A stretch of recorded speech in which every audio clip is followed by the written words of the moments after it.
अमावस्या के दिन आपको लगता है कि हमारे पूर्वजों का उद्धार नहीं हुआ, हमारे पूर्वजों का कल्याण नहीं हुआ, कहीं अधोगति में कोई चला गया है, उसका बस एक बार, रोज नहीं जरूरत है, प्रतिदिन जरूरत ही नहीं, महीने में एक बार अगर अमावस्या के दिन भी आपने चंदन के थोड़ा सा चंदन अगर मेरे देवाधिदेव महादेव को 7 स्थान पर समर्पित किया है। अशोक यहाँ पर वर्णन कर रही है, मैना, धन्य और कला की कथा कह रही है। तीनों ने सनकादि ऋषियों से मांगा। चंदन भगवान को अति प्रिय होता है और चंदन ही एक ऐसा होता है जो पितरों को भी प्रिय होता है, जिसका स्पर्श मात्र लगने से पूर्वजों का कल्याण हो जाता है। वो चंदन का 7 स्थान शिवलिंग के बताए हैं, जहां पर भूल से भी अगर कोई चंदन की उंगलियां लगा देता है, 7 स्थान ऐसे हैं जहां चंदन की मात्र उंगलियां लगा देने से ही शिव पितृलोक के पितरों को मुक्ति प्रदान करके वैकुंठ लोक का निवास दे देते हैं। 7 स्थान।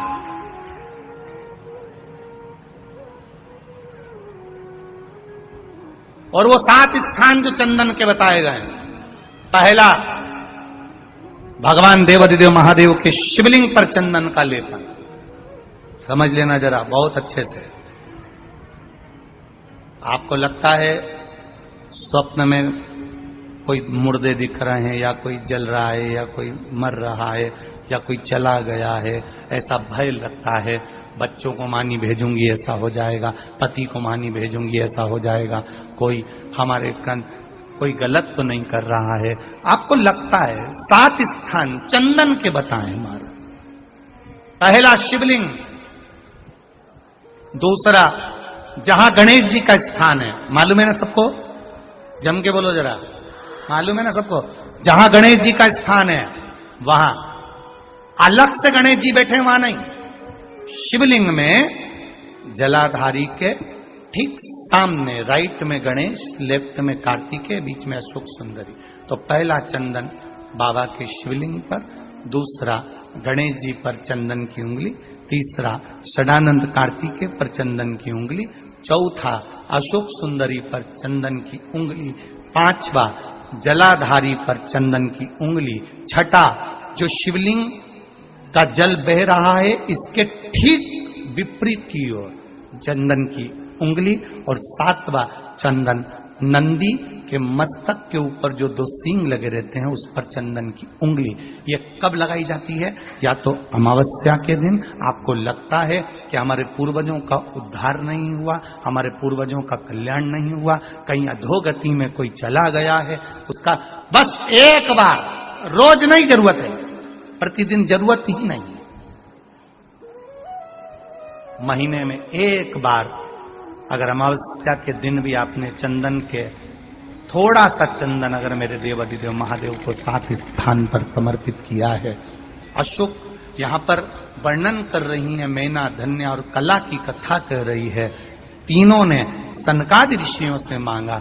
चंदन भगवान को अति प्रिय होता है और चंदन ही एक ऐसा होता है जो पितरों को भी प्रिय होता है, जिसका स्पर्श मात्र लगने से पूर्वजों का कल्याण हो जाता है।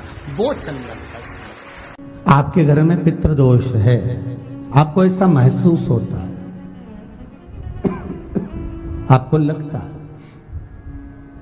तो किसी भी नवरात्रि के पहले जो अमावस्या पड़ती है, मान लो अपन अमावस्या पड़ी, आप एक अंदाजा लगाइए, तो जिस दिन अमावस्या रहे उस दिन चावल की कटोरी में एक कपूर का टुकड़ा रख दीजिए महाराज, छोटा सा, और कपूर का टुकड़ा रखकर उस कपूर को दरवाजे के बाहर कटोरी में ही, चावल रखी हुई कटोरी में ही उसको पितरों का स्मरण कर कर जला दीजिए। और जलाने के बाद उस चावल को कहीं भी किसी भी वृक्ष की छांव में पक्षियों के लिए डाल दीजिए। शिव महापुराण की कथा कहती है, अगर मान लो पितृ आपको कष्ट दे रहे हैं, पितृ आपको तकलीफ दे रहे हैं, कोई काम नहीं होने दे रहे हैं, या कहीं आपको ऐसा लगता है कि पितरों का दोष है, तो वो पितृ दोष देवी, अब ये जो आप करेंगे ये कब कर रहे हैं? अमावस्या के दिन आप उसको रख रहे हैं। अमावस्या के दिन उसको रखकर रात भर आपने रखा कपूर के साथ में, सुबह एकम पड़ गई, नवरात्रि लग गई, उसी दिन उसको जलाकर आपने पटक दिया। अर्थात उससे देवी और पितृ इन दोनों का आशीर्वाद जो प्राप्त होता है, तो घर में से पितृदोष समाप्त होकर लक्ष्मी की वृद्धि प्रारंभ हो जाती है, कार्य में सिद्धता आ जाती है। मान लो अगर पितृदोष है तो करो, नहीं है बड़े अलमस्ती से रहो, तो ये पितृदोष का स्मरण। तो यहां शास्त्र कह रहा है कि पितरों का जो लोक होता है, पितर जो लोक होता है, उस पितृलोक में 64 योगिनियां प्रवेश नहीं करती। शिव महापुराण कर रही है, शंकर की कथा कर रही है। एक छोटा सा उपाय अवश्य करिएगा। मान लो आपको लग रहा है कि आपके घर में पितृदोष है, आपको ऐसा महसूस होता है, अमावस्या पड़ती है, चावल की कटोरी में एक कपूर का टुकड़ा रख दीजिए, मान छोटा सा, और कपूर का टुकड़ा रखकर उस कपूर को दरवाजे के बाहर कटोरी में ही, चावल रखी हुई कटोरी में ही उसको पितरों का स्मरण कर कर जला दीजिए।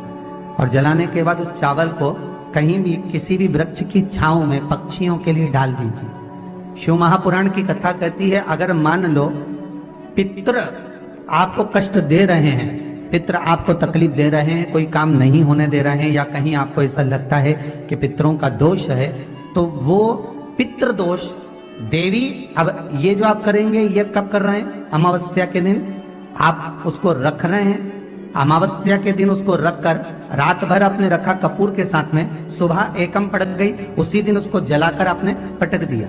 अर्थात उससे देवी और पितृ इन दोनों का आशीर्वाद जो प्राप्त होता है, तो घर में से पितृदोष समाप्त होकर लक्ष्मी की वृद्धि प्रारंभ हो जाती है। अमावस्या के दिन प्रदोष काल में, प्रदोष के समय पर, प्रदोष काल में शाम के समय पर जाकर किसी भी नदी, तालाब, बावड़ी, कुआं, कहीं ना कहीं जो आपके पास में हो, वहां पर एक घी का दिया, बत्ती का मुंह दक्षिण की ओर कर कर अवश्य जला कर जाना, सारे पितृ दोष समाप्त हो जाएगा।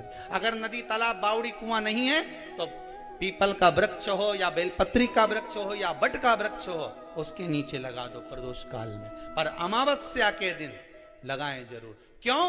क्योंकि अमावस्या 16 दिन तक पितृ मृत्यु लोक में आने के बाद में भोजन ग्रहण करते हैं। अमावस्या के दिन पितृ शाम के समय प्रदोष काल में शंकर भगवान का नाम जाप कर कर नदी, तालाब, बावड़ी पर पानी पीने जाते हैं।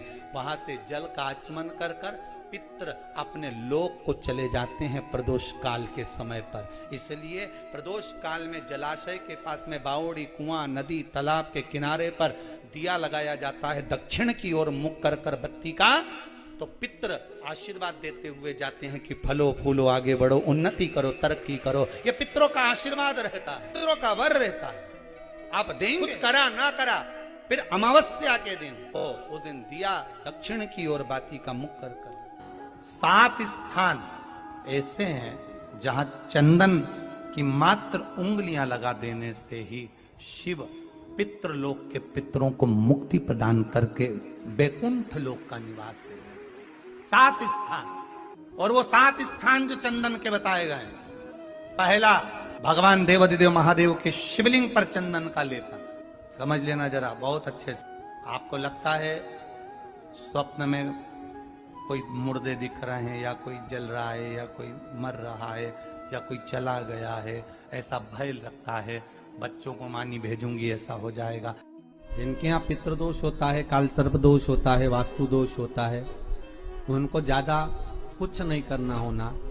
महाराज एक बेल का फल लीजिए, उसके अंदर का जो गुर्दा होता है, अंदर का जो भाग होता है, उसको निकाल लीजिए, और उस बेल के फल में आटा सेक कर उसमें शक्कर मिलाकर उसको उसके अंदर भर लीजिए।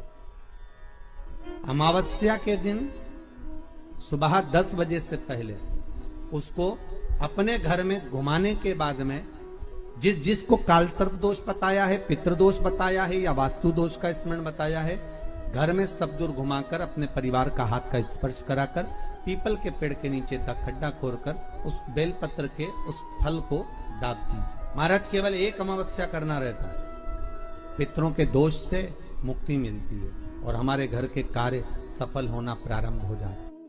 पति को मानी भेजूंगी ऐसा हो जाएगा, कोई हमारे कोई गलत तो नहीं कर रहा है। आपको लगता है 7 स्थान चंदन के बताएं, बाबा के शिवलिंग पर, दूसरा गणेश जी पर चंदन की उंगली, तीसरा षडानंद कार्तिकेय पर चंदन की उंगली, चौथा अशोक सुंदरी पर चंदन की उंगली, पांचवा जलाधारी पर चंदन की उंगली, छठा जो शिवलिंग का जल बह रहा है इसके ठीक विपरीत की ओर चंदन की उंगली, और सातवां चंदन नंदी के मस्तक के ऊपर जो 2 सींग लगे रहते हैं उस पर चंदन की उंगली। ये कब लगाई जाती है? या तो अमावस्या के दिन आपको लगता है कि हमारे पूर्वजों का उद्धार नहीं हुआ, हमारे पूर्वजों का कल्याण नहीं हुआ, कहीं अधोगति में कोई चला गया है, उसका बस एक बार, रोज नहीं जरूरत है, 4 दिन दुकान अच्छी चले, बाकी के समय बैठना पड़े, समझ लेना पितृदोष। घर में बच्चे चिड़चिड़े हो जाए, गलत संगति में डूब जाए, समझ लो चिड़चिड़ हो रहे हैं, पितृदोष। घर के बच्चे माता पिता का आदर ना करें, सम्मान ना करें, तेज आवाज में बात करें, समझ लो पितृदोष। पितृदोष मालूम पड़े। और इतने से भी अगर आप नहीं समझ सकते, परिवार का कोई एक व्यक्ति जब जब भोजन करने बैठे तब तब उसकी थाली में बाल आए, भले वो होटल में खाए तो भी बाल आ जाए, वो कहीं खाना खा रहा है तो बाल आ जाए। 8-15 दिन में, 4 दिन में, 3 दिन में, 2 दिन में, 6 दिन में आपकी थाली के भोजन में अगर बाल निकल रहा है, केश निकल रहा है, समझ लेना कि पितृ आपसे कुछ मांग रहे हैं, पितृ आपसे कुछ चाहते हैं। महाराज एक बेल का फल लीजिए। क्या लेना है? बेल का फल, बेलपत्री का जो फल होता है उसको ले लो, उसके अंदर का जो गुर्दा होता है, अंदर का जो भाग होता है उसको निकाल लीजिए, और उस बेल के फल में आटा सेक कर उसमें शक्कर मिलाकर उसको के अंदर भर लीजिए। अमावस्या के दिन सुबह 10 बजे से पहले उस बेल फल में जिसमें तुमने पंजेरी भरी है, आटा सेक कर भरा है शक्कर के साथ में, उसको अपने घर में घुमाने के बाद में जिसको कालसर्प दोष बताया है, पितृदोष बताया है या वास्तु दोष